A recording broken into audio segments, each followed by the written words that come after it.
माननीय शरद पवार साहेबांच्या नेतृत्वाखालचा राष्ट्रवादी काँग्रेस पक्ष हा मूळ काँग्रेस पक्ष राष्ट्रवादी काँग्रेस पक्ष आणि त्याचे प्रदेशाध्यक्ष शशिकांत शिंदे आहे. बाकी मग शिंदे गट अजित पवार गट हे अजित पवारांचे आपलं अमित शहांचे पक्ष आहेत. आता त्यांच्या पक्षामधल्या काय कुरबुरी आहेत, कोण कोणाला आव्हान देत आहे, त्याच्यावर शिवसेनेच्या नेत्यांना का बोलावं. नक्कीच शरद पवार साहेबांचा पक्ष हा महाविकास आघाडीतला पक्ष आहे.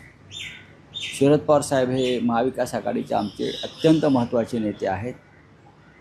त्याच्यामुळे त्यांच्या पक्षातल्या घडामोडींवर आमचं लक्ष असणं हे साहजिकच आहे. काही दिवसापूर्वी माझं सुप्रियाताई सुळे यांच्याशी बोलणं झालं. त्यांनी इतकंच सांगितलं की जे काही प्रसिद्ध होत आहे, जे काही येतं, या सगळ्या अफवा आहेत. या सर्व अफवा आहेत. अर्थात सगळेच पक्ष यावेळेला अडचणीतून प्रवास करत आहेत. शिवसेनेपुढे अडचणी आहेत, शरद पवार साहेबांपुढे अडचणी आहेत, सुनेत्रा पवार जो गट सांभाळत आहेत त्यांच्यासमोर अडचणी आहेत. इतकंच कशाला, मिंदे गटामध्ये अडचणी आहेत, भाजपात अडचणी आहेत. आणि जो तो आपापल्या कोणाकडे प्रचंड बहुमत असलं म्हणजे त्या पक्षात अडचणी नाहीत असं म्हणता येणार नाही. आहेत ना, दिल्लीमध्ये अडचणी सुरू आहेत. आम्ही आमच्या पक्षापुरतं बोलू. उद्धव ठाकरे माननीय शिवसेना पक्षप्रमुख यांच्या नेतृत्वाखाली आमचा मार्ग कसा व्यवस्थित होईल आणि आम्ही पुढे जाऊ याच्यावरती आम्ही काम करू. आणि माननीय शरद पवार साहेब हे महाविकास आघाडीतले महत्त्वाचे नेते आहेत आणि त्यांच्या पक्षातल्या अडचणी दूर करायला ते समर्थ आहेत, एवढंच मी सांगतो. अडचणी या निर्माण केल्या जात आहेत बाह्य शक्तींकडून. जसं पूर्वी भारतामध्ये काही घडलं की परकीय हात आहे असं म्हटलं जायचं, तसं या प्रत्येक अडचणीमागे विरोधी पक्षातल्या एक बाह्य शक्ती आहे. ती बाह्य शक्ती म्हणजे मोदी शहांची. त्यांना कोणीही या देशातल्या प्रादेशिक पक्षामध्ये स्थैर्य यावं, नीट काम व्हावं, विरोधी पक्षाची भूमिका नीट बजावावी असं त्यांना वाटत नाही. जयंतराव पाटील हे शाहू फुले आंबेडकर यांच्या विचाराच्या भूमिकेत काम करणारे नेते आहेत. त्यांच्यावर यशवंतराव चव्हाणांच्या विचारांचाही पगडा आहे. ते ज्या भागातून येतात तो एक क्रांतिकारकांचा आणि स्वातंत्र्य चळवळीतला मोठा भाग आहे. आणि जयंतराव त्याच पुष्टीत तयार झालेले आहेत. जातीय आणि धार्मिक धर्मांध शक्तींच्या बरोबर जयंतराव जातील असं त्यांच्या शत्रूंनाही वाटणार नाही. आणि जयंतराव पाटलांकडे जी क्षमता आहे कामाची, ते आता जे कोणी आहेत विधिमंडळात त्यांच्यापेक्षा खूप उच्च क्षमता. त्याच्यामुळे हे कुठल्या एखाद्या गटात वगैरे सामील होऊन ते काय वेगळा विचार करतील. आणि आता आर पाटलांचे चिरंजीव आहेत, स्वतः रोहित पवार आहेत.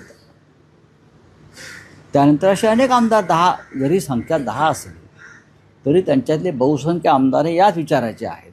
शाहू फुले आंबेडकर पुरोगामी विचाराचे आहेत. 14,000 कोटी रुपये या स्कीममध्ये लाडक्या बहिणींना वितरित करण्यात आल्याचे आकडे प्रसिद्ध झाले. त्याच्यामध्ये जे 92 लाख बोगस लाभार्थी आहेत, बेकायदेशीरपणे त्यांना कोणतेही KYC न करता, त्यांची छाननी न करता, त्याच्यामध्ये 29,000 पुरुष आहेत, 4,500 सरकारी कर्मचारी आहेत. सरकारी पगारे घेतात आणि या स्कीमचा फायदाही घेतला. असे साधारण 3,515 कोटी रुपये अशा पद्धतीनं उधळले गेले. फडणवीस आणि मिंदे यांनी मतं विकत घेण्यासाठी सरकारी पैशाचा हा अपहार झाला.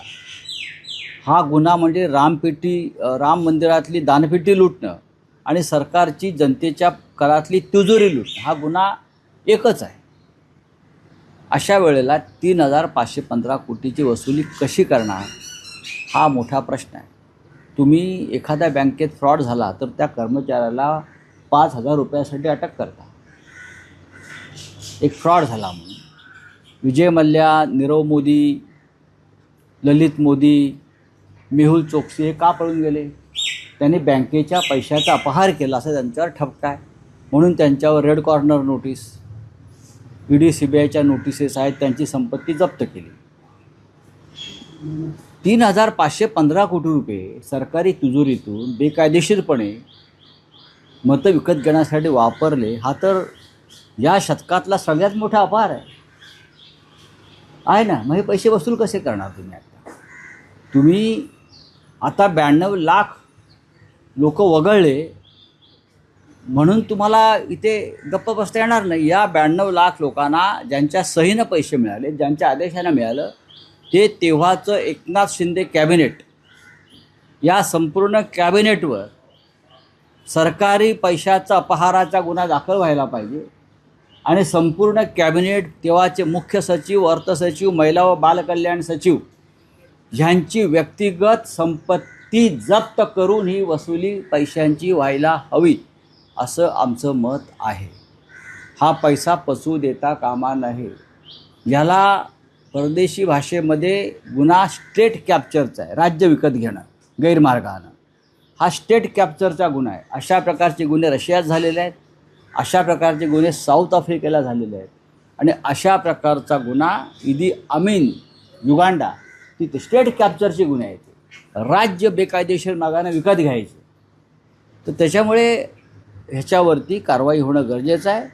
आम्ही स्वतः माझ्याकडून आम्ही सरकारला एक कायदेशीर नोटीस पाठवतो आहोत सध्या, आणि वेळ पडली तर आम्ही हायकोर्टात जाऊ सध्या आणि पुढेही जाऊ. पण लवकरच आमच्याकडून एक नोटीस पाठवावी लागते ना, खुलासा सरकारकडून घ्यावा लागेल. आम्ही मुख्यमंत्र्यांना आणि मुख्य सचिवांना एक कायदेशीर नोटीस पाठवायचं काम चालू आहे. कारण हा गुन्हा फार रेअर, अनन्यसाधारण, कायदेशीर भाषेत रेअर असा हा गुन्हा आहे. 92 लाख लोकांना तुम्ही मतं विकत घेण्यासाठी सरकारी तिजोरीचा वापर करता, 1500 देता आणि 3,515 कोटीचा अपहार केला जातो सरकारी तिजोरीचा.